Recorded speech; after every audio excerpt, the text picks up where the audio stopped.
be your own, to have your own persona, if you will, shining through the imagery. When I'm out with my camera, I want to be fully in the moment. I think we just naturally have this deeper awareness that kicks in. We're observant. We can see harmonically. We're making compositions. And I think that's when I'm the happiest in life. I'm totally lost in that moment, where I'm making those creative decisions that are going to make a really, really unique shot.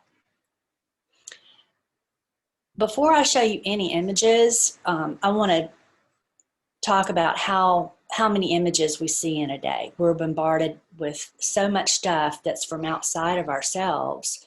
I think it's nice just to have each of us start with a mentally blank canvas. And before we even pick up our cameras to take a picture, before we go out, I know you guys have some really wonderful trips planned. They're coming up. Before you even go out, I would take a minute and think about what you as an individual really, really love about your photography.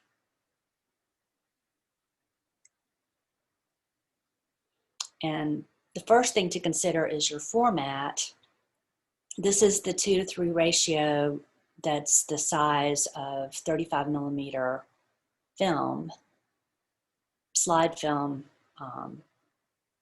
print film. The spool that ran through our cameras, luckily, all had this beautifully harmonic design, and I'm so thankful. I'm so thankful that they made it this shape and not some other permutation of a rectangle. And that's because it really does give you a beautiful format to compose with, whether they're horizontal or vertical. I try to use that full frame, and we'll talk a little bit more about that later. I know I've talked with you guys about that before, but I really think it's the most important aspect of photography, is to use that area that we're given. This is a series that I started a long time ago, and I still continue to this day to shoot images that would fit in this category. I made a really, really short artist statement that said the intent of this series is to show the shape and geometry of natural forms and the way they grow and unfurl. This is best illustrated through the black and white photographic process, as the contrasts show us the perfection of these living forms. And that's really what I try to do throughout, is to let the black and white be the consistency that held it together. So basically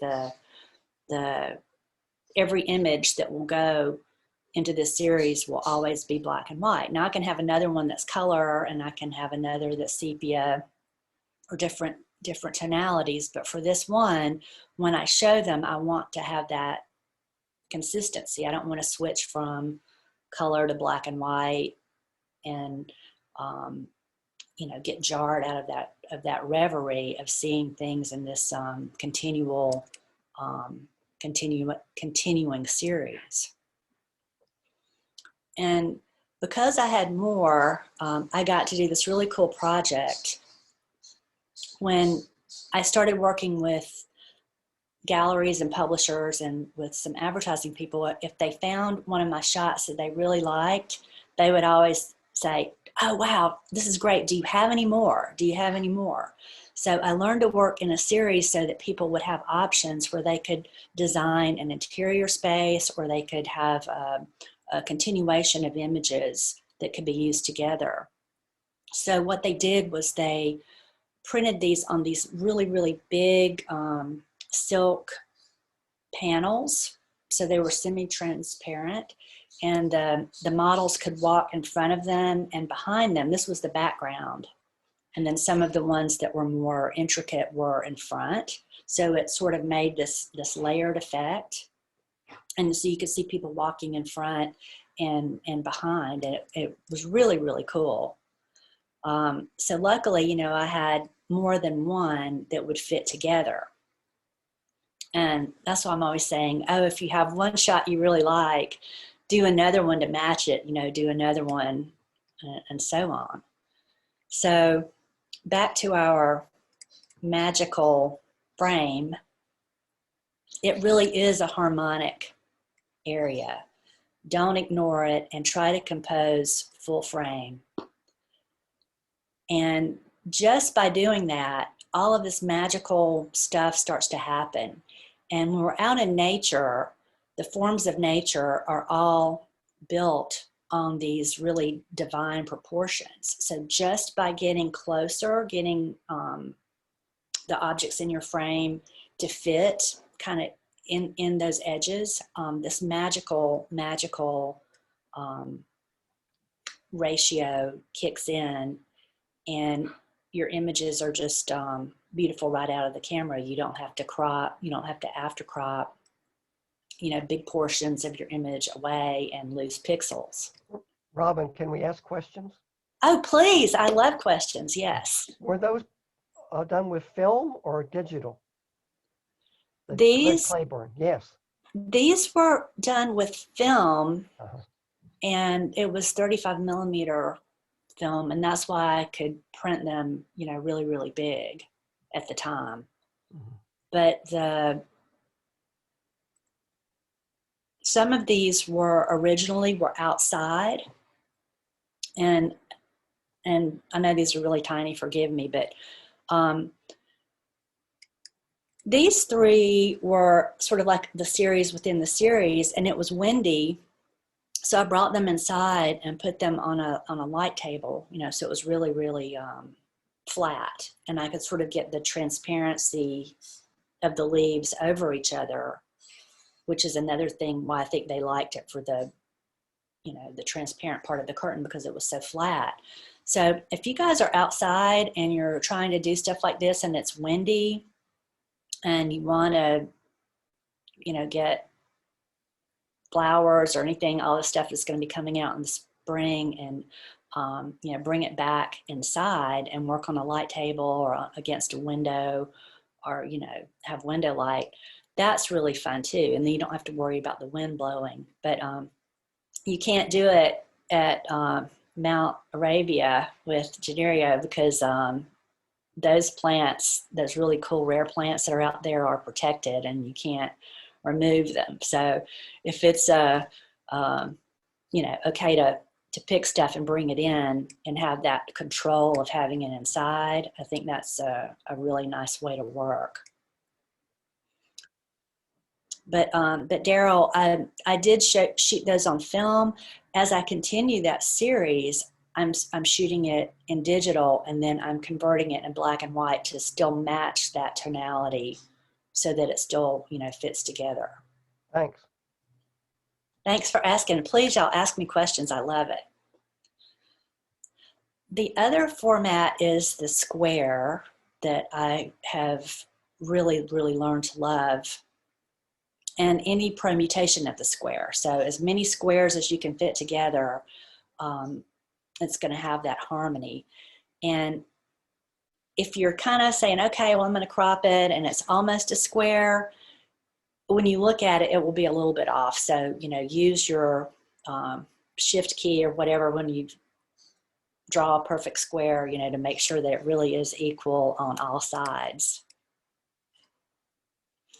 And when we look at how this starts to happen, this one, and I was not trying to do this, but the horizon line created the 2:3 ratio rectangle on the top, and then along the bottom, those all subdivide into equal squares.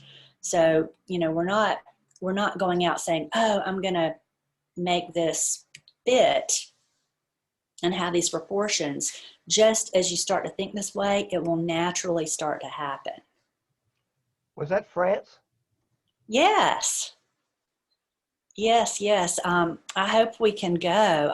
We're not going to go in May this year, but we're going to go back and do the Languedoc photography workshop. Maybe in October. Definitely it's on the calendar for next May. But this is a place that we always go to photograph the white horses the Camargue region. And it's just extremely picturesque. But the setup really is dependent on clouds. So even during my workshops, if I can switch a day when I know that there are going to be clouds as opposed to, you know, no clouds or, you know, terrible rain, I try to keep that flexibility. And they've been really kind to work with us. And I picked this day because we were supposed to get good clouds, and we did. And really this image would not work if it were not for the cloud. The horizon is not straight. I went back and straightened it, and it didn't. I should have put an example of that in here, but it didn't work. But there's something about that intersection of that stick he's holding with the horizon line, and the cloud is making this really, really perfect circle within the square. If the cloud did not have that tension up at the very top, it wouldn't work. So really what I'm trying to do is to compose that in the camera, design using all of the given image area as I'm out there taking the photograph, you know, so edge to edge, corner to corner. That's when our images get stronger and stronger. And from the Coastal Georgia workshop, this was an exercise on filling the square. And in this case, I was actually composing in a square so I could see, but it was really important that the trees really be the whole substructure, you know, corner to corner. And then the subject is really just a very, very small part of it. So the people in the distance in the lighthouse, even though they're the subject, they're a very small part of the overall design. And that was an exercise that we were doing to play with that, filling the frame in camera.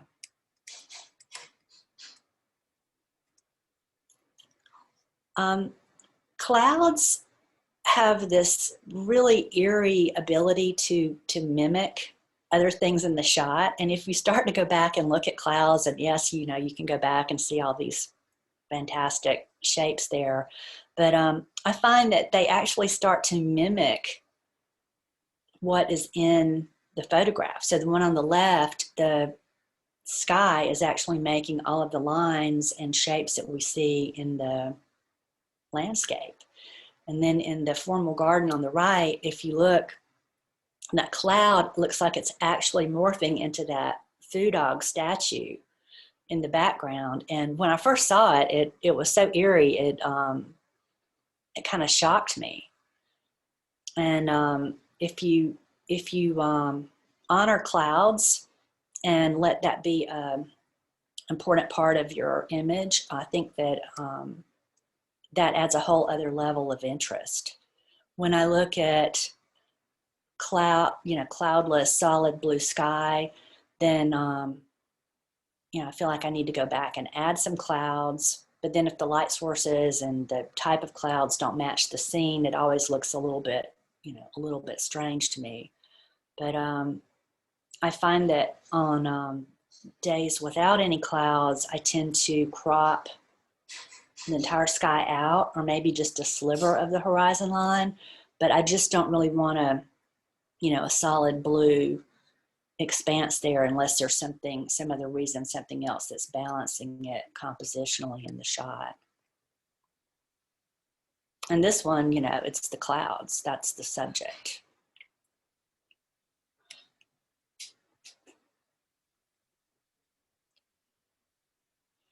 And if you want to read more about why we love to compose in camera, it's on my robindavis.com website under blog.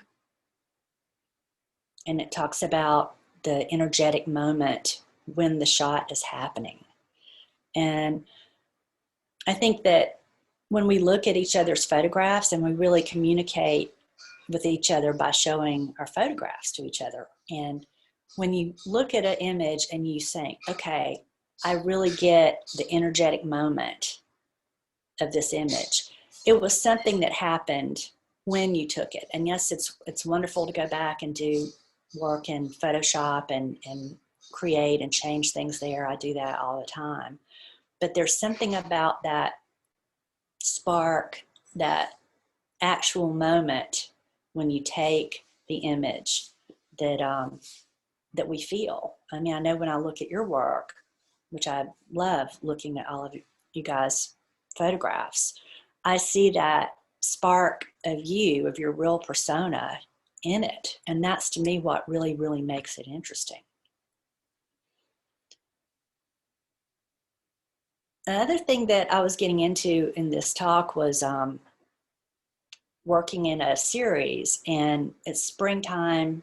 Nature is just, I was up on my roof today and enjoying the sun, and the trees are starting to bud. This is a great time to get out with your camera. And if you decided that you did want to create a series of 1 or 2, 3 images that fit together, I think that's a really, really great exercise to do. And choosing your tonality is a big part of that. I love this blue-green kind of color. I keep going back to it again and again. And it sort of has a pastel kind of feel to it. But it's still color, you know, it's a simplified color palette. But I don't want anything in this series that doesn't have this color. If you go and really look at these images, and this was an exhibition that was up at Mason Fine Art and at PB&J Gallery in Kirkwood, and these were square canvases, and it was on the wall in this pattern, exactly like this on the wall. And it was important to me that it be that way, because there's a balance in there. Every one of these photographs has a matching pair. So if there's something in one, it will be in another one. And as you start to look, you'll start to see these common things that unite them as pairs. But overall, it's the color palette that made them also fit together. Couple questions. Yes. Robin, you climb up on your roof? You said you're up on your roof. I have a flat place where you can go out. It has a little balcony, and Oh, okay. She but does. Second I've thing been is, to it. since you don't like cropping, does that mean these were shot with something like medium format? no, these were actually shot with my phone, with my iPhone, set as a square format. So I'm actually looking, you know, I'm looking in you know, here, and it is a square. So I'm, you know, moving it around. You know Michelle Simmons of our group? Michelle, who does all iPhone photography. I love it. I see. Oh, yeah. I really, really have enjoyed it. And with the app I have, I can put these film borders on it, so it makes me feel like I'm still in the film era.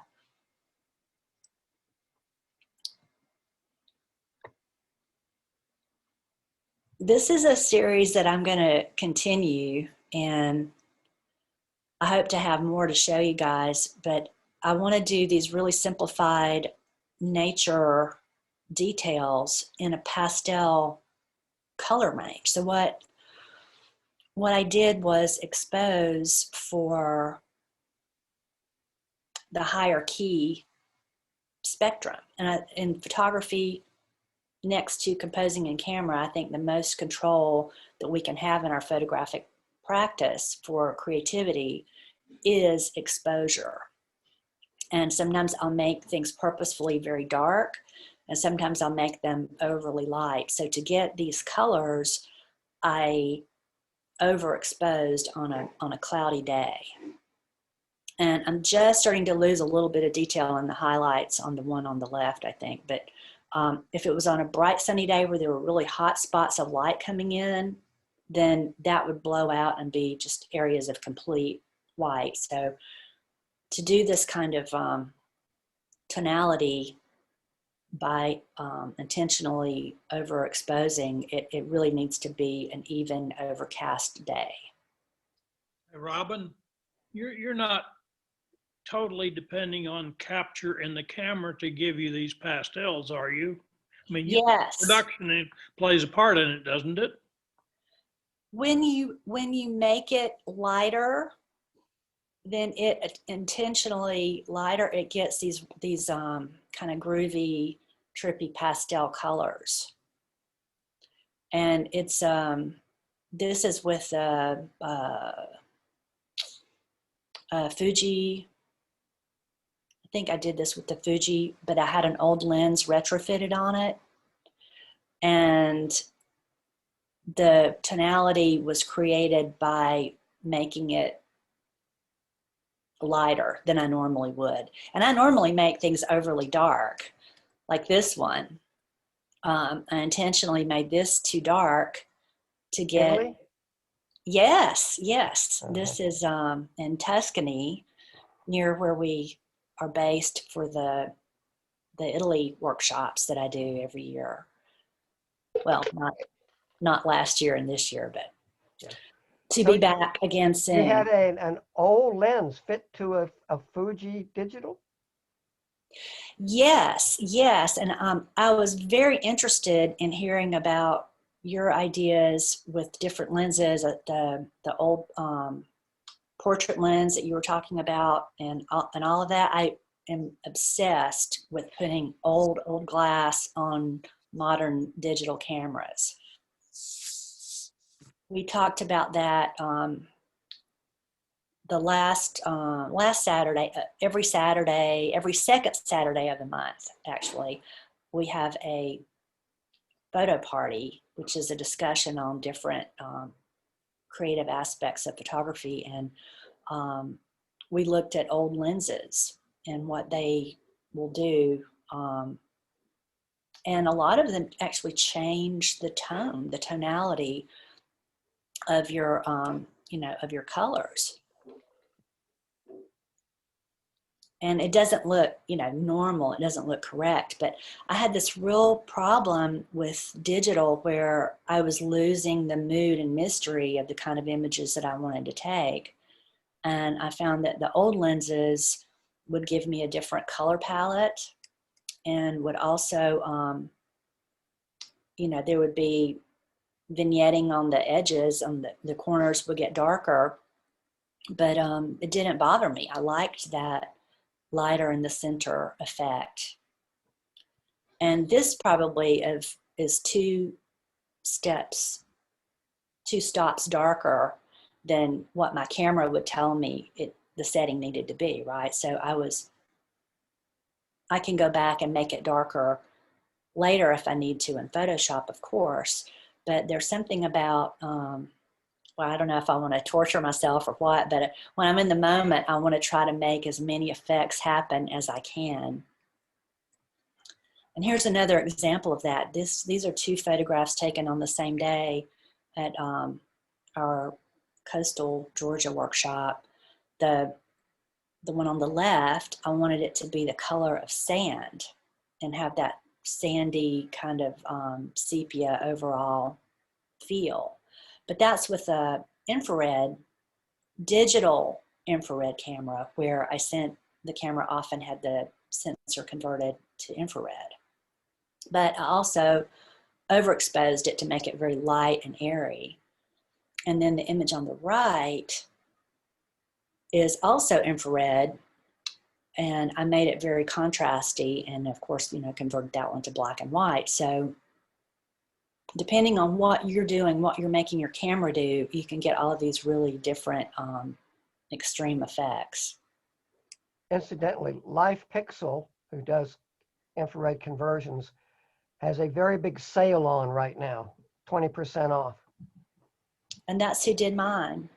That's who did my conversion too. I've really enjoyed it. And if you guys have an older digital camera that you're not using and you want to send it and get it converted, I'll have to look up the one that I got, but there's one variation of it where you can use your light meter through the camera. And Daryl, you may remember which one that is. Yeah, I think I have that one. Full color or something. They do a nice job on their website of They telling do. you about all the options. I highly recommend them. So keep that in mind.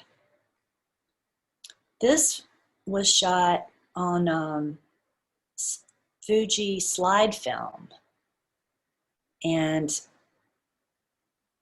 there was that whole tonality range that Fujifilm had where you could see blues and purples and greens. And if you would shoot it with Kodak film, it would be more to the yellow, warm kind of tonality range. So I loved the coolness of this. It was foggy. It really did look purple. And when I made it darker, the colors got richer and more jewel toned. And I had an interior designer see this, and she's like, "Oh, the purple landscape. Do you have any more?" And I was able to go through and find some other marsh shots that had that sort of purple tonality and brought those out, and we printed them really big on canvas. And she put them in like these big ornate kind of frames in a dining room. So I think the reason that she picked it is because it's a very traditional landscape. The only thing that's different is that the color is just a little bit odd, you know. Yeah. It's not Velvia. I don't think Velvia would do that, would it? No, this was Some people in our group know, I'm sure. it was the 400 ASA Fuji slide film. Is that right? Is Fuji? Yeah, I only know of them. Some of our members may know. But I used to shoot that film all the time, and then I would underexpose it and then push process it to try to get a little bit more grain in it because I wanted it to break up. I wanted it to have a painterly kind of feel to it. Lomography now sells a range of rather odd films for both 35 millimeter and 120. Wow.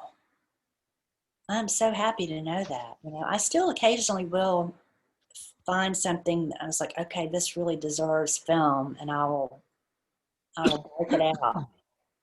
Can you hear me, Robin? Yes. Yes, yeah. It's Fuji Velvia 50 ASA film.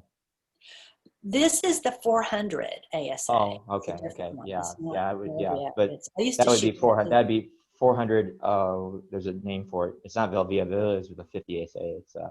It's like Fuji Chrome or something like that. Something like that. It starts with an S. I can't remember offhand what the name is, but it's going to drive me crazy until I know what it is because I've used it before. I was a big Velvia person for a long time. Well, yeah, just Fuji in general. But I was depending on the film to give me these colors. On this, I was depending on the infrared sensor, you know, to give me these effects in the camera.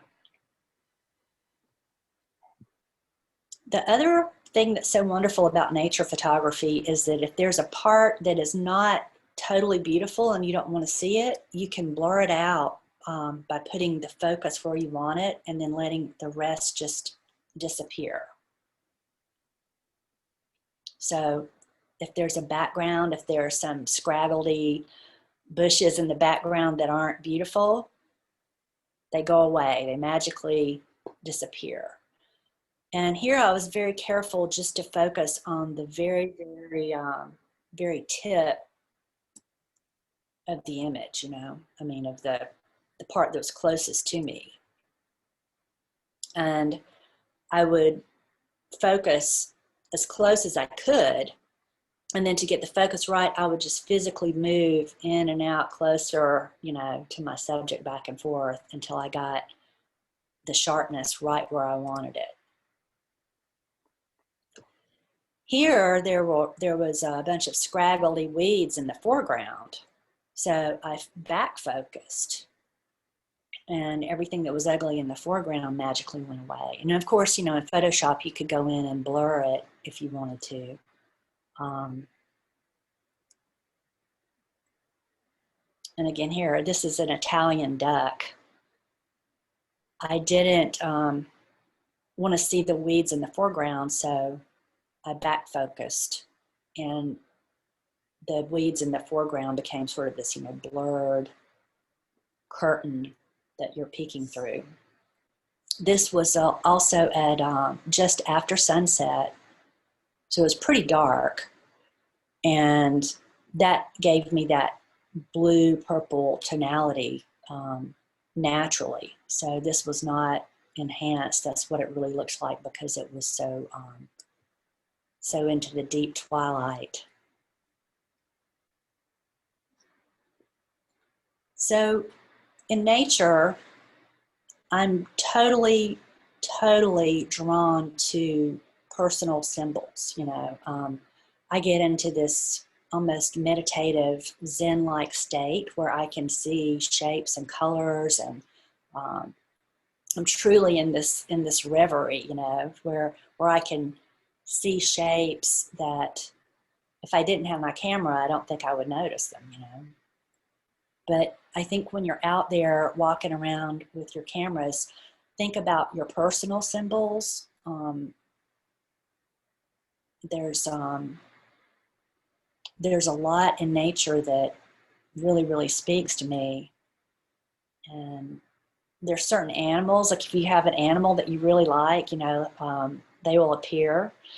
And now that the weather's been nicer, I've been out walking with Bill, my husband, and there is this hawk that follows him around. And I was like, "Oh, Bill, that's your soul animal. He's following you." He says, "Yeah, I must look like a good dinner to him, you know." But if I go by myself or around the neighborhood with somebody else, we never see it. And to really be serious about this, I mean, I'm making a joke about it, but if you have an idea, if you have something that you have a polarity to, and you go out with your camera, it will find you. You will have really amazing coincidences Aren't they happen. called familials? Familiars. Yes. Yeah. Yes. Yeah. So Jennifer Cardinal in our group has this thing where she attracts foxes, apparently. Yes, I saw that when I judged the images. She had that magical photograph of the mother fox, and it was amazing. But yeah, I mean, I would say she has a true connection. That's her soul animal. And the fox is very, I mean, going way back in every culture, there's a story about the fox, you know. So it's a very powerful symbol. And I think when you go out with your cameras, if you're thinking about what you like and what you're drawn to, then there's this really this polarity, this attraction where you'll draw it to you. And I don't mean like, oh, you're thinking about it, so you're paying more attention and you might see it. Things will really start to appear in your images. So I think it's a wonderful time to get out with your cameras and to dig deep and pause and really reflect on what you want to see in your pictures, and it will appear. The other thing that's cool, because there's the serendipity of things that happen when you have your camera, but on the other side, beforehand, you can pre-plan the kind of images that you want. And I think I showed you this series before, but I was going to create these tapestries where I took two images. One was the pattern that I would cut and split apart, and then insert a bird photograph in the middle. And the idea is that it would be printed on silk and sewn into tapestries. And it was called Aqua Avia, and it was all water birds, and it had to have elements of air and water, because that was the elements of the birds. And they were in the air and then they were in water. And as it started out, it was very difficult. This was on film too. I shot so much film, and the one here on the left was one of my favorite ones. I used one of those very inexpensive mirror lenses, and you have to focus it yourself, which you have to practice, and you have to I think it's, you can only have f11, f8 or something like that. You can't change it. You can't change the aperture on that lens. But the thing that the mirror lens does is it makes the background very, very painterly. So behind that egret, in real life, that was a very ugly swamp. There was mud, there was ugly, offensive shrubbery, there were sticks, and it was not attractive. The ones that I shot with the mirror lens, however, it did away with that background and made it very painterly. And then where I was focused on the bird, that was very, very sharp. So I'm letting the lens do the work for me. Then the second shot of the abstract pattern is just a reflection in the water. So at the same time I was photographing the birds, I would, and I had a different camera for that, I would just shoot straight down or out into the water to get, to get these patterns. Are these the sort of lenses that look like a donut? Yes, yes. And if you look at the lens, it has a little black circle in the middle of it. Right. Yeah. And so the mirror. It's built like a refractive telescope. Yes, Thanks, thank you. Genario. That's it. No, reflecting telescope, not refracting, reflecting. That sounds good. Yeah, well, a mirror would be reflective. That's why they call it a mirror lens. It's reflecting internally. Right. So And they yeah, are really inexpensive, but they make strange pictures, which may be what you're after. yeah, it's exactly what I was after. And if I think all of these that I ended up using for the show, the first exhibition of this was at Mason Muir. It's now Mason Fine Art. But it was probably the hardest thing I ever did, because the birds were horrible models. They were not cooperative at all.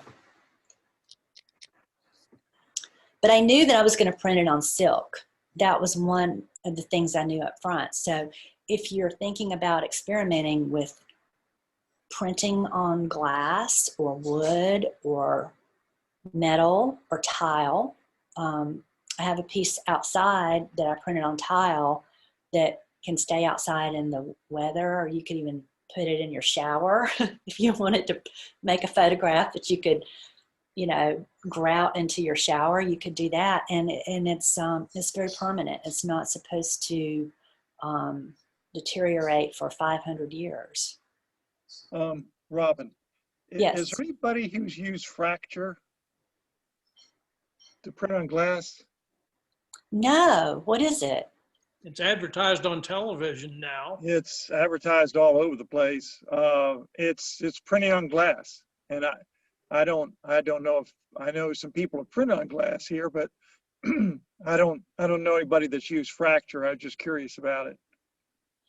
Well, I was thinking, when you guys have the upcoming competition is glass, it would be cool to print on glass. Oh, it would be, except it's going to be digital. So.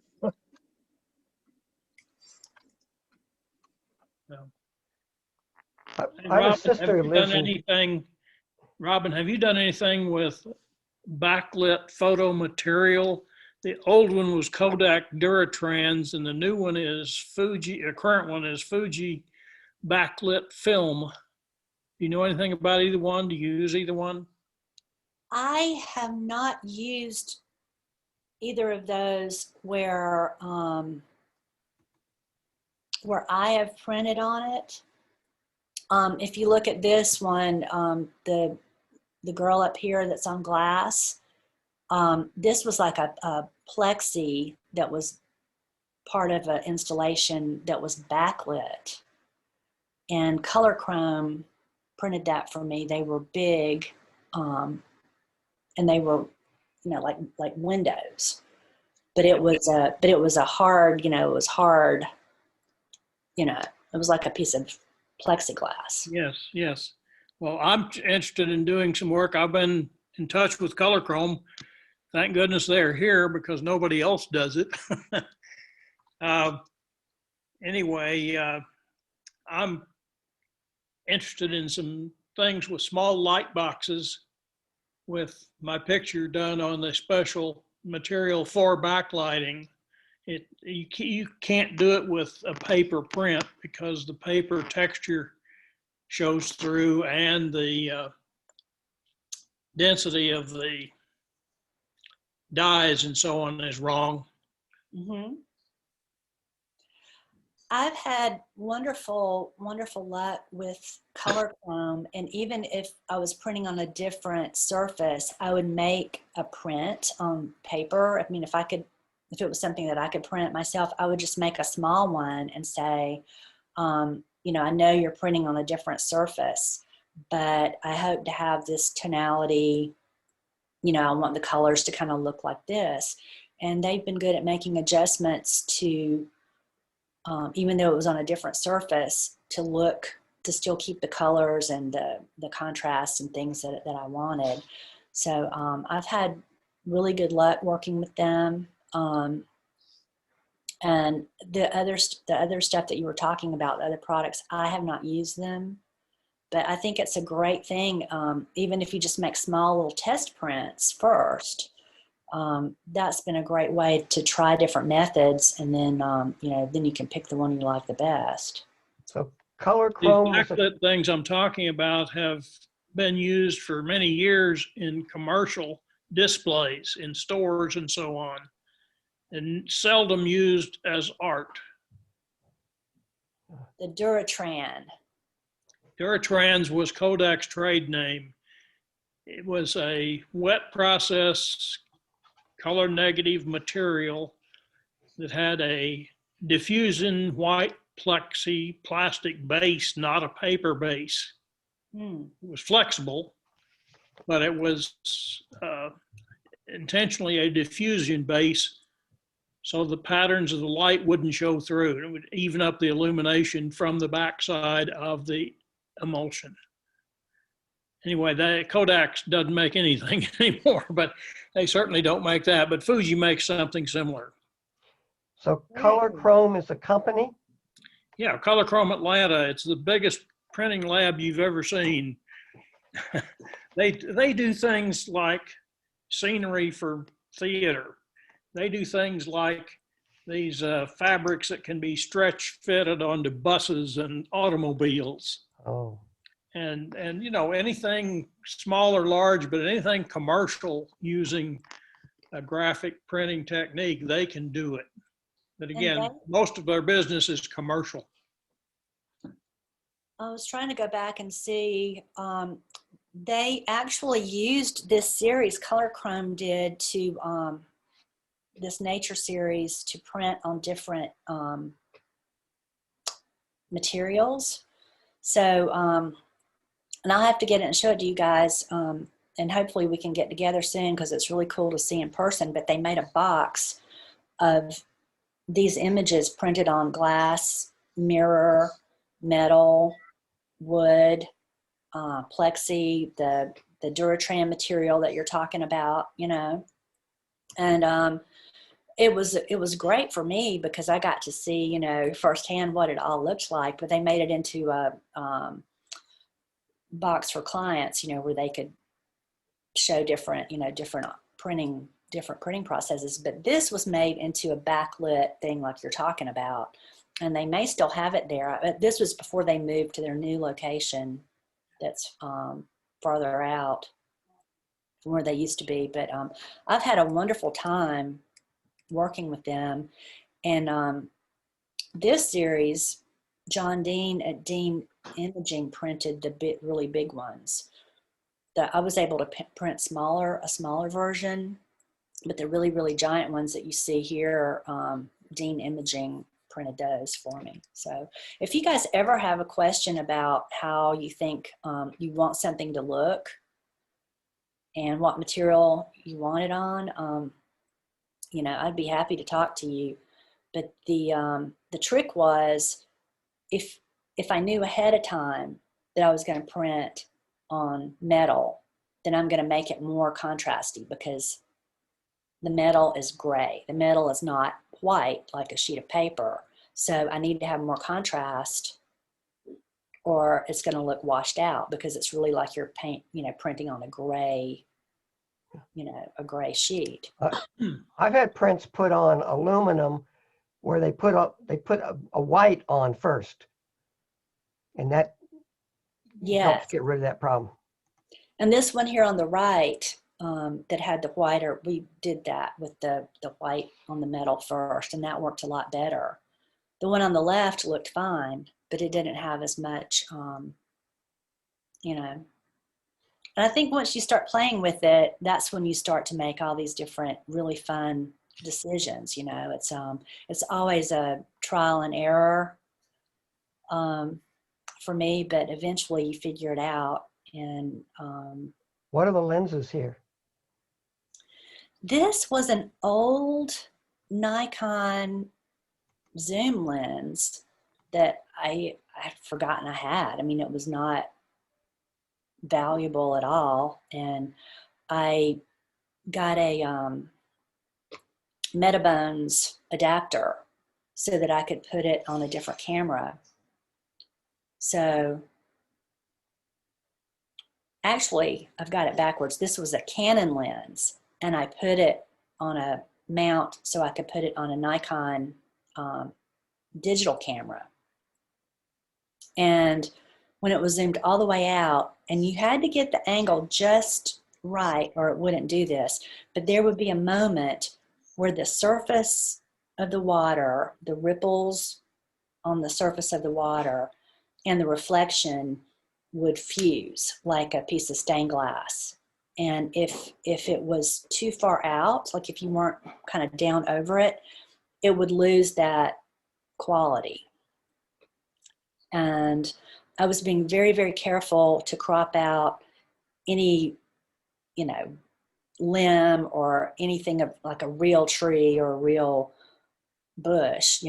I didn't want to see any of that. This was only the reflective surface that I wanted. So all of these were composed very, very carefully, edge to edge, as I was shooting it. Hey, Robin, on this one on the left and on the vertical brown toned one, they both have several rings moving outward. Is that from drops of water, rain, or do you throw a small handful of chat into the water to cause those, or how did you get that? They're magical bugs. They're little twitching bugs. Oh, okay. And I call them the Van Gogh bugs, because they would create these brush strokes. And if you look really, really close, especially the one on the left, you can see like a little white spot in the center of the concentric circles. And it's the bug. Yeah. Yeah. You darn. Trying to remember the name of those ones that walk on top of the water. Oh, yeah, those are so cool. Water striders. Jim got it. Yeah, that's right. So that was just me playing around. And then when I figured out that I could do that, it turned into a series and a show. And then these were printed as an installation, as a permanent installation, on a set of windows inside. So there was like a big plate glass window, and then there was a hallway with a like a glass, sort of frosted glass railing at the top. And these images were inset in that as part of a office design. And I love water motion. I know you guys do too. It's just one of those things, and it's just playing with it to get it right to a point of articulation where you could actually see like a textural stroke in it, Gennario does pictures like this. He does. Yes. Beautiful, beautiful work. So we were talking, I think I showed you this one time before, I'm not sure, but I had this idea, and it was about this time of year. So this was my tribute to springtime. I wanted to do this flora, the opening of spring when things just started to open up and bloom. And I did this in my neighbor down the street. I did it in his yard. So I dressed up my model. I put all of the effects as a camera setting. This was with the Fujifilm camera, digital camera. And there's different settings you can play with. So there's a glow filter in the camera that I set. And my idea was to try to get it as close to the final image in the camera. So this is straight out of the camera. I have not done anything to it. This is the retouched version. So looking through, this is back to the first one, looking through the background, you can see the holes looking through to the street. And, I couldn't model direct the butterfly, so I had to add that. But everything else is That's great. straight out of the camera. That's retouched. Yeah. You ever seen those pictures? It was Arthur Conan Doyle who is ended up Yes. believed in fairies.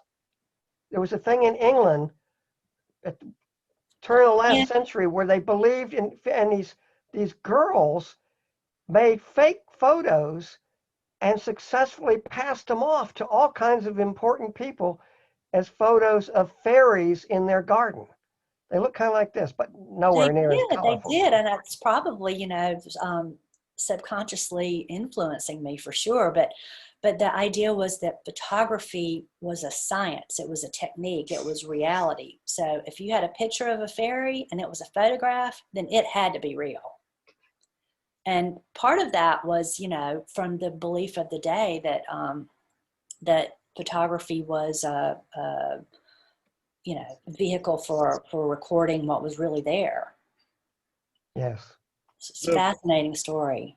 The fairies in the photos, though, I don't know how they got away with it. I mean, you have to have a really strong bias to believe that and to see those. And it was pretty obvious that to me, even early, the first ones, that they were cutouts, you could see like little knife marks around it. Crude. And people bought it and looked, wow. I mean, it's pretty obvious. Well, but for instance, Arthur Conan Doyle was also desperately trying to contact his son who had been killed in World War I. They believed it because they wanted to. That's correct. Yeah, exactly. It's the only reason. That bias. Hey, Robin, have you read anything, or are you a follower of Minor White? No, but somebody else just said that to me. Well, Minor White he's written books and so on. I've never cared that much for his photography, but there's a quotation from him that means something to me. He says, "Be quiet and wait until your subject recognizes your presence." Huh. Wow. So it's I like it. sort of like you're saying, go with your personal feelings and tastes and so on, and find it. Well, he's saying, just be quiet, and your subject will recognize your presence when it's time to shoot. I love that. You know, I think that we have so much more control on how we want our photographs to be. You know, I think that now, you know, we can get out, we can safely go out and walk around and be out in nature and go together and be outside. I think it's a perfect time to practice this. And if you have an idea up front, or you really know what you like, then you know, then stick to it. And there's this, you know, I'll go out and I'll put in my mind, it's like, I want to see this, or, you know, it's almost like I'm asking for a sign, and it never fails that something will happen that's even crazy stuff that you would never believe could happen will happen. And it's your intention up front, it's what you want. And I think that we are all somehow like little energy fields, and our cameras are divining rods, and so we're drawing through it the images that we really, really want to take. And it's very easy to do. It's not difficult. You know, this, I set it up, so, you know, I knew what I was getting into. But I went out to do a nature walk, and I love old creepy ruins and castles. Like the places that you guys are going to go this Saturday sounds absolutely perfect. So I was out on this, my friend took me out to this nature state park that Genario had also been telling us about at Sweetwater Creek State Park. Is that right, Genario? Yes. Yeah. Hold on. Yes, that's right. I'm multitasking. So I was trying to get, you know, into the nature mode, but I had been working on a piece that was a mystery story, a book cover that would have a, you know, this romantic castle in the distance kind of thing.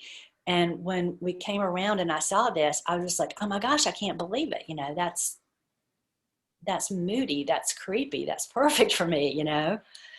And I didn't want to have, I wanted to have some color, but I didn't want to have reality, you know. So I wanted cooler tones and sort of mossy greens, and I did not expect this at all, but it's what was in my mind, you know.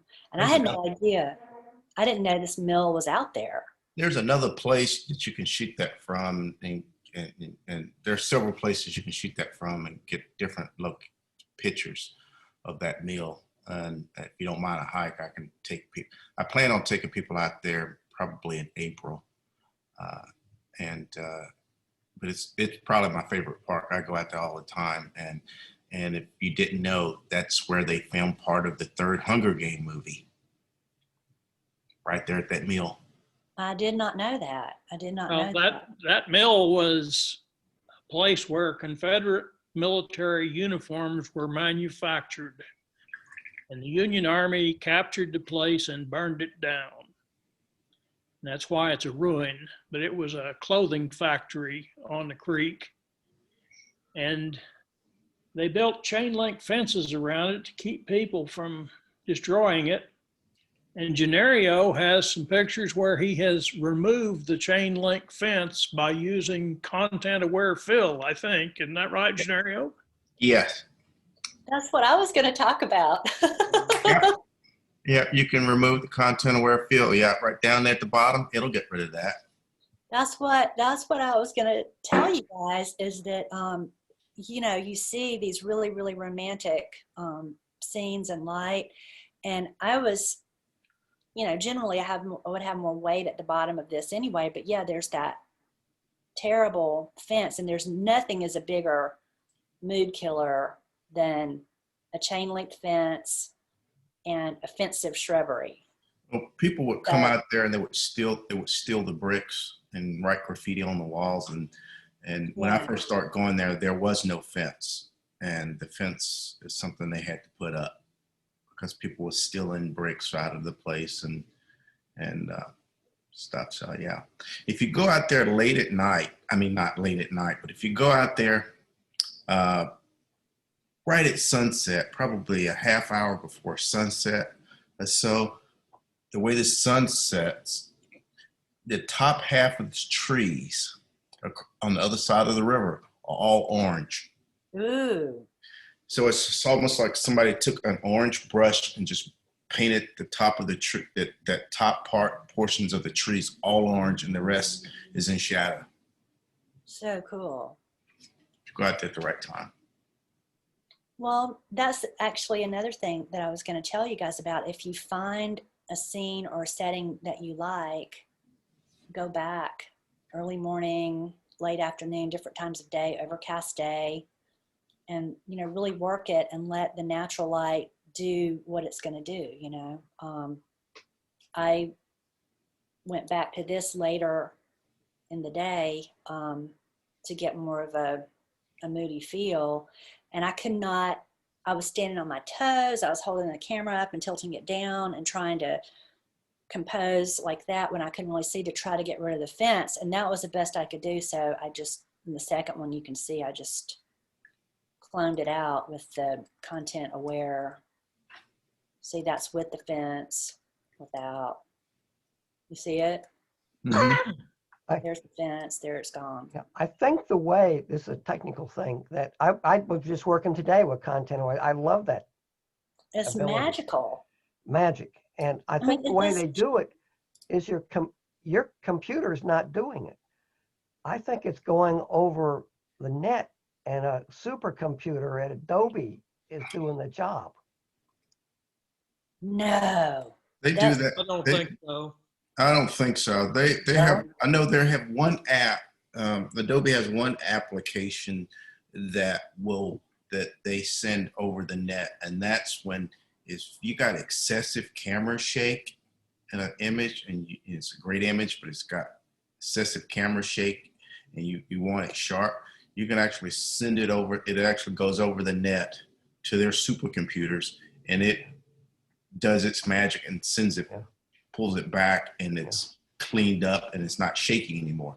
That's the only app I know of that they do that. Oh, No, it goes to St. Petersburg in Russia. That's where it goes.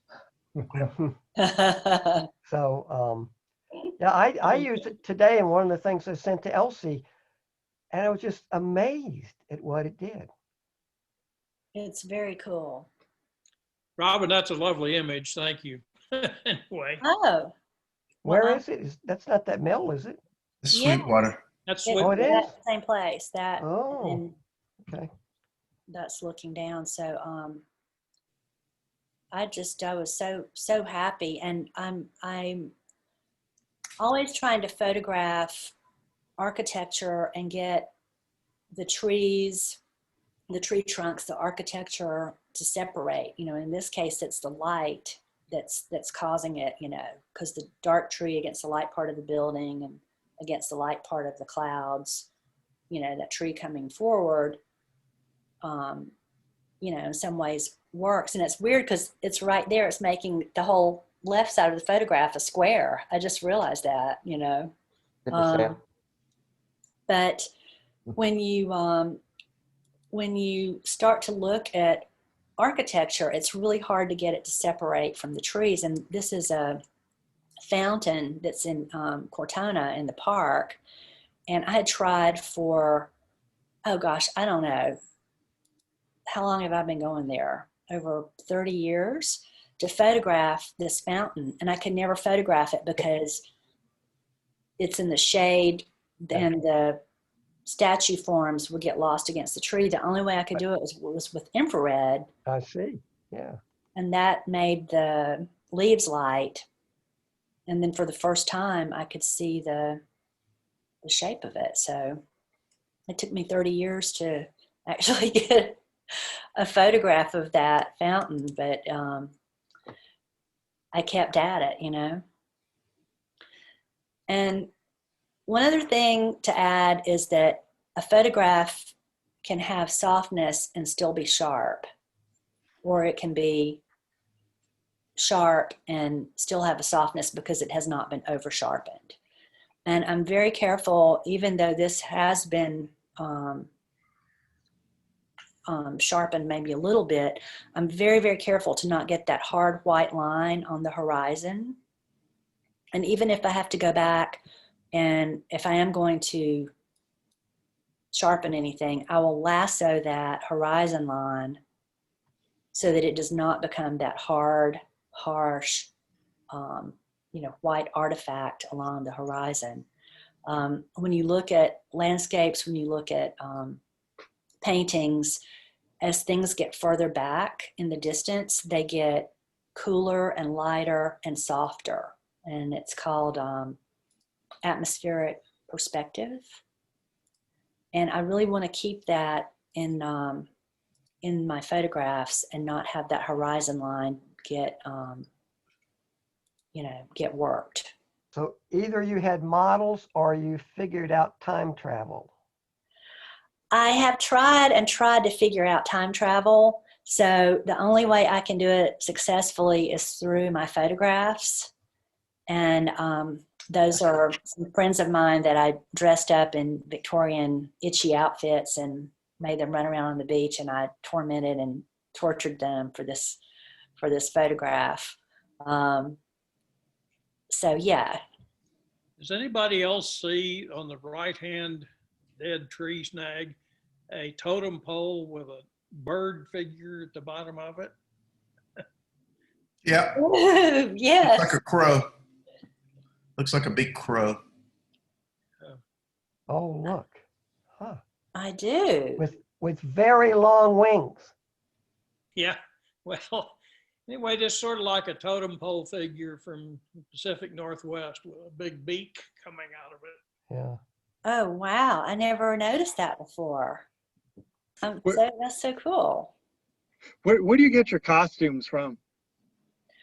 I have collected stuff my whole life, and I'll have stuff that, you know, maybe it'll be 10 or 20 years and at some point I will use it in a photograph. But when I grew up, I lived in a very, very small town in South Georgia, and you have to learn how to entertain yourself. So I had all of these incredible old, really not in good shape, tattered Victorian and clothes, you know, even through the 40s that had belonged to my great grandparents and my grandparents.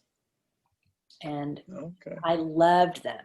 I could not wait to play with those costumes, you know. And it started because I saw photographs of my grandmother, you know, in 1910, and I wanted to be in that time period. And I was stuck in the present. So the only recourse I had was to try to dress up and recreate those time periods as photographs. So my friends would come over to play, and I would dress them up and take pictures of them for fun. And I still do that. I still do that to this day. So Is this an in-camera filter you used? this was color slide film that I processed incorrectly. So it was color slide film processed as C41, and it would give me that painterly color. And I saw this a lot in paintings, you know, and there was I don't know if I can find this other, let me see if I can find this other keynote.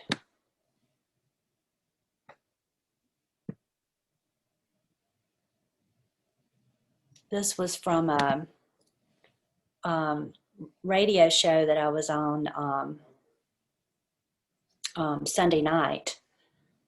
And we were talking about how we were influenced, you know, by all kinds of, I talked about this to you guys before when we did the painting and photography talk, but I like to think that as photographers, we can do all these painterly effects if we want to, that the painters aren't the ones that get to have all the fun, you know. So this was Edward Steichen, and on the left is one of his paintings, and on the right is one of his photographs. And he loved that tonality so much that he would do these platinum darkroom techniques where he would add all these different chemicals and processes to try to add color. And this was before color film even existed, you know. So he was trying to do this to get these kind of colors as well. These are movie stills from Tim Burton movies, and he hates bright green, you know, digital green. And even when he's working, he won't have a green screen. He makes them use this aqua blue color because he cannot stand true green, you know. So all of his movies have this desaturated tonality that takes you into another world, you know. And I think I'm trying to do the same thing, you know, with this. Hey, earlier we talked about Fuji films and Fuji, what was their slide film, ISO50 that Mike mentioned the name of it. What was it? Belvia. Velvia, yeah.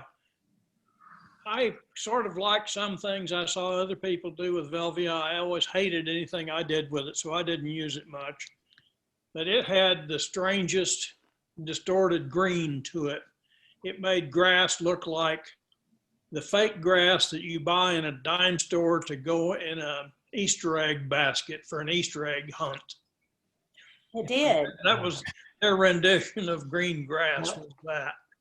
We have Fuji camera users in our group.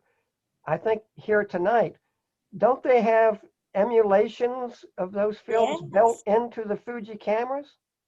That's what I did the opening of Spring, the girl with the butterfly. That's what I used, was one of those in-camera settings.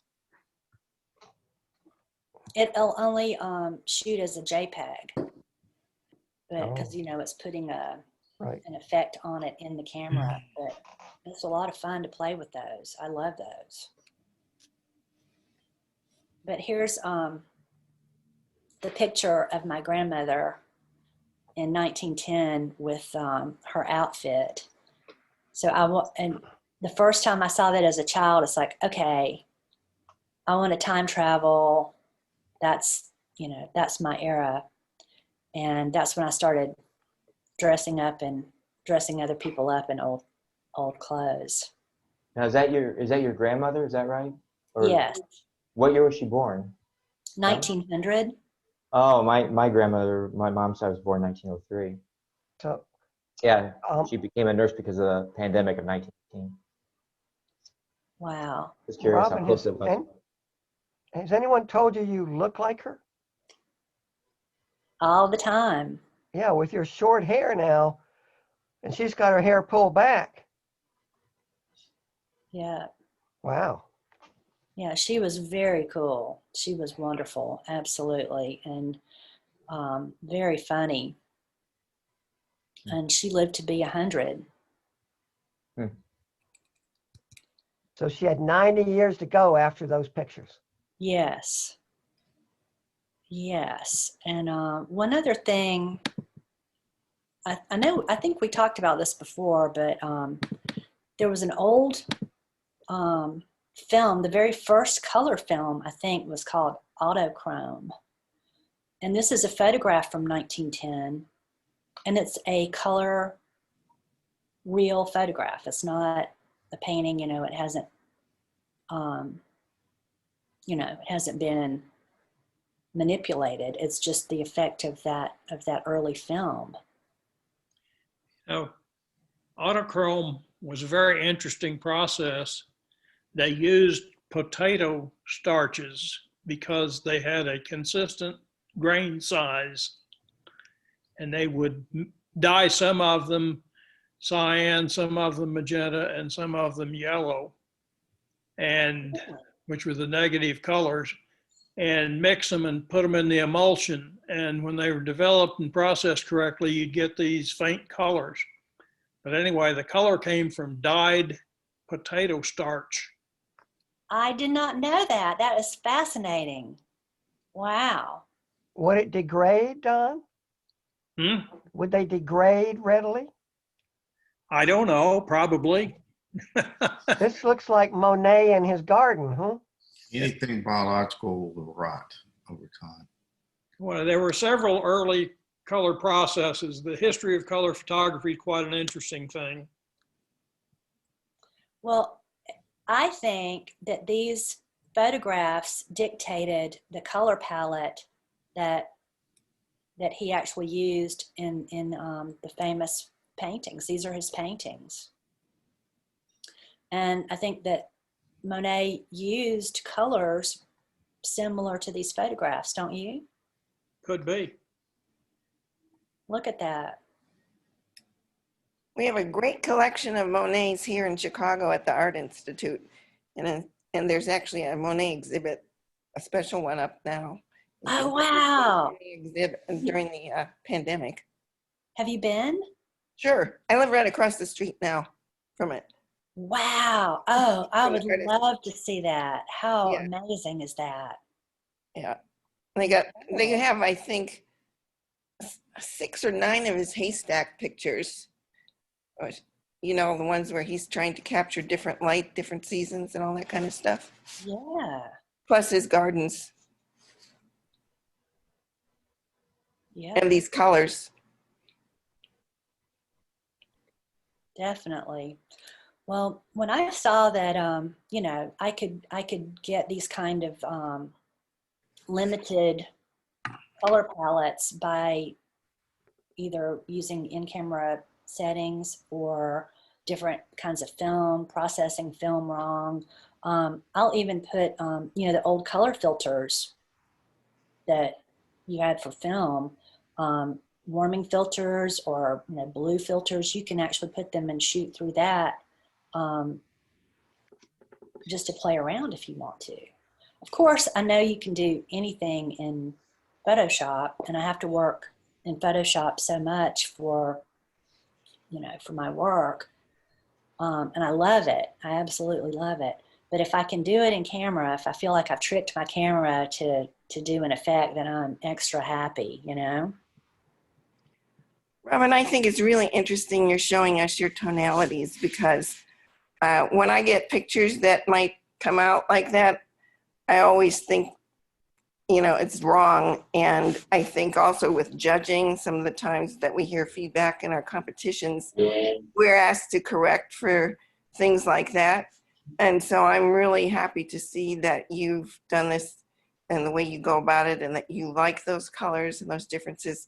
Same with your underexposures, because for many of us who've had either high key or low key kind of pictures, they tend to get criticized. And so I don't know about other people, but I tend to probably do less of it, not so much because of the competition, but because I think I'm doing bad photography. So I really have enjoyed your going through your images and seeing how you've used your tonality, and again, also the underexposure elements. Yeah, yeah. I mean, you know, I started looking at these colors, and these are Van Gogh color palettes. And I was like, yeah, I want that. I want that in my photographs. But what you need to do is write about it as a very simple artist statement. It does not have to be a lofty, you know, long poetic kind of thing. You can just say, in this series of images, my goal was to create a cool color spectrum or warm color spectrum, or, you know, whatever, sepia. And I did that because it fits my subject matter. I wanted it to have this mood. I wanted it to have a cohesive feeling. I didn't want to be distracted by full modern color, because I wanted people to think about the actual shapes they were seeing, you know, and talk about what your intention is. And once you have an artist statement and you're an artist, then you can do whatever you want.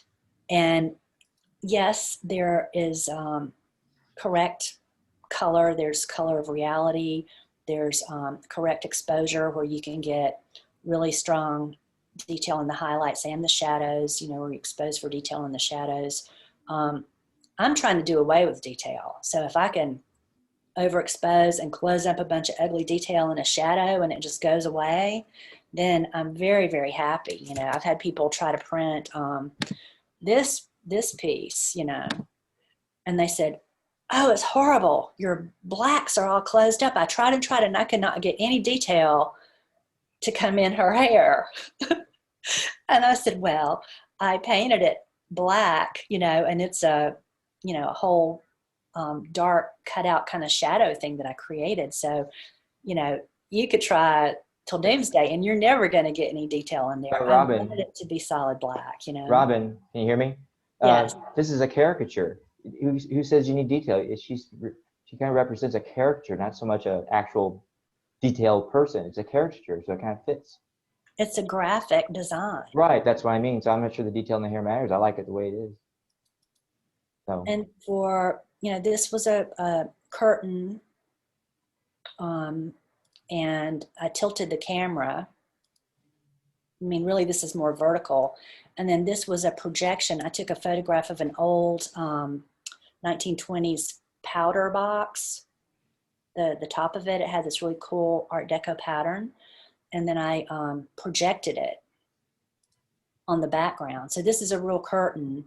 This is a projected image that she's against. So it's all, you know, light, shadow, you know, just using hot lights to get these warm colors. And from this whole series, it's the hot lights and then everything going totally to black. Technically, you know, there was all this detail in here that I actually closed up because I didn't want to see it, you know. But technically it's a bad photograph. You know, John Dean was printing this. This actually was purchased for the William Penn Hotel in Pittsburgh. They excavated a speakeasy that was hidden underneath the hotel. And they were doing some renovation and they uncovered it. And there was this whole secret 1920s party room and during Prohibition. And they redid it in the 1920s and they got a really big print of this. They cropped it as a square, I think. They did something to it, but that was fine. I mean, they could do, I'll show you a picture of it if I can find it in the setting. But I love it that she's in there. It's like she really did make it back to the 1920s, you know, which was my whole idea to try to recreate.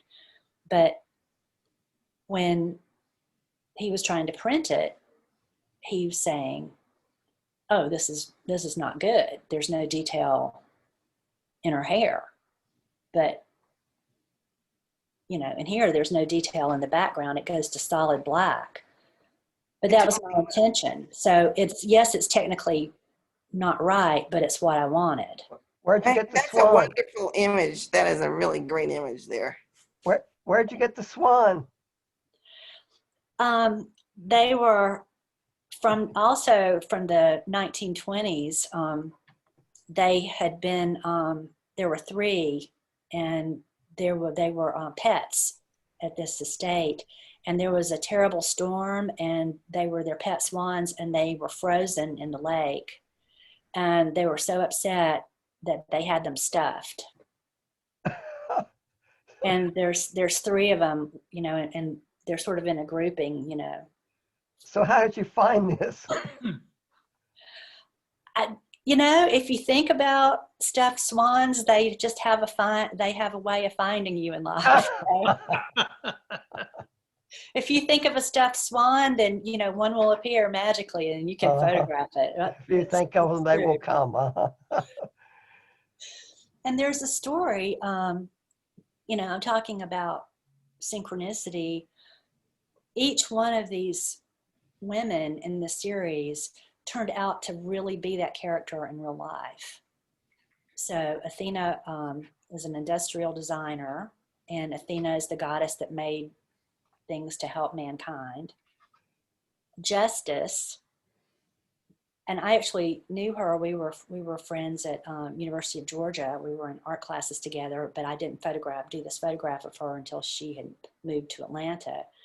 And she said, "Well, why did you pick me to be Justice?" And I said, "Well, you know, you look very, you know, you would be a really good judge." And she said, "Well, you know, in England, I'm a line of hereditary, a family that were judges, a lineage of judges for over 500 years in England, and they had direct authority from the king to hang people without a trial. So I am Justice." And I was like, oh. And then Valkyrie, she was working at a restaurant in Midtown, and I saw her. She was the hostess, and I saw her, and I just saw these black wings. It's like, oh my gosh, it's the Valkyrie, you know. So I was very nervous, but I went up and I said, you know, I'm doing this photographic series. Would you model for me as the Valkyrie? And she said, sure, you know, I'll come over tomorrow. So she came over to my studio, and I stayed up that night and I made the wings, and we did the photograph. And as I was looking through the camera, it's like she was shape shifting into this bird creature. I don't know if you can see it, but her hand sort of has this claw-like appearance, you know, like it's turning into this bird foot, you know, and her hair started to have these feathery, it was eerie. It was so eerie. So I remember you showing us that before, but Yeah. you convert people, I think. Didn't you tell us you shot these things in your attic? I did, and I made all the costumes. Her breastplate is made out of old lamp parts that I bolted on to her bustier, which was very uncomfortable. It looks like a Madonna record cover. Yeah. I was thinking, but I didn't comment. So, yes. But Robin, I've got a question. You're mentioning John Dean and John Dean Photography. Many years back, quite a few years back, there was a rental darkroom called Pro Photography. And after it changed hands and so on, a guy several years younger than me worked there named John Dean. Any chance it's the same person? I believe so. He's probably 20 years younger than I am, at least. He really is a master printer. And, you know, I would print something and I would think it would be really, really good, you know, and I would make a print. And then if I needed a really big one, he's printed all my big exhibition stuff. And he has all different kinds of printers and inks and carbon-based inks that he does work for museums and photographers worldwide. So it's amazing. But I would say, oh, look, I did this print. And then he would print it, and it would be so much better. And I would get mad. I'd go, well, I really worked on that. Why does yours look so much better? And he said, that's what I do. That's all I've done my entire life. So I am going to be good at it. And he really is a master. So the carbon-based inks that he's printing with are really cool too. So we should get him to talk to us sometime. Have you ever seen Carbro prints or color Carbro prints? No. Well, Carbro was a high saturation black and white process, as the name might imply, but there were also color Carbros. And color Carbros were related to dye transfer, where each color layer was printed separately, and you could put, you wanted to change the tonality, you could put down 2 yellow matrices instead of 1, or 2 cyans instead of 1, or whatever, to vary the color or the saturation and so on. And people who were good at it made these wonderful color prints. I'm talking about 1920 through 1940 approximately. And they lasted forever. They didn't fade. They were quite expensive to buy those prints. So it's really like screen printing, where you lay down. No, it's not at all screen printing. It's photographic sharpness. But color Carbro was done using a one-shot color camera, which is another story. A one-shot color camera would use, it had beam splitter pellicles inside behind the lens. These were used 4x5-inch film, but they would use 3 black and white images. Each one would record a separate color. So color separation was done in the camera in one shot. I think 2 of the black and whites were panchromatic and 1 was ortho, as I recall. I never did it. I'm not that old. But anyway, absolute master process. I'm so interested in that. And I think there's a real fascination with what the technique would do, you know? And for me to go back and use some of those old processes, I would love that. Well, dye transfer is still doable, but I don't know anybody who's doing it, but I'm sure you could get the materials and do it if you had the money and were patient enough. And I think the trick is if your subject matter is really fits with, you know, with what your technique is, then it's worth it. You know, it's worth trying to figure out.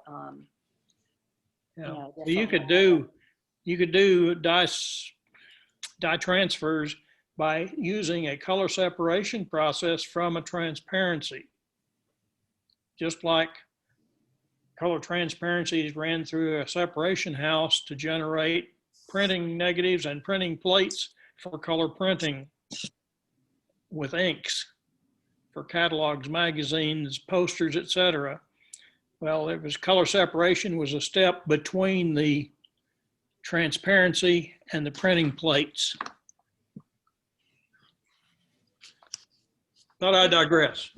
No, I'm very interested in that. And, you know, this was supposed to be like a book in a box. So I wrote the description of each character before I did any of the photographs. And I know you guys have seen this before, but I wanted it to have that old color, you know, like from the 1920s when they first started having color illustrations in books. You know, I wanted it to look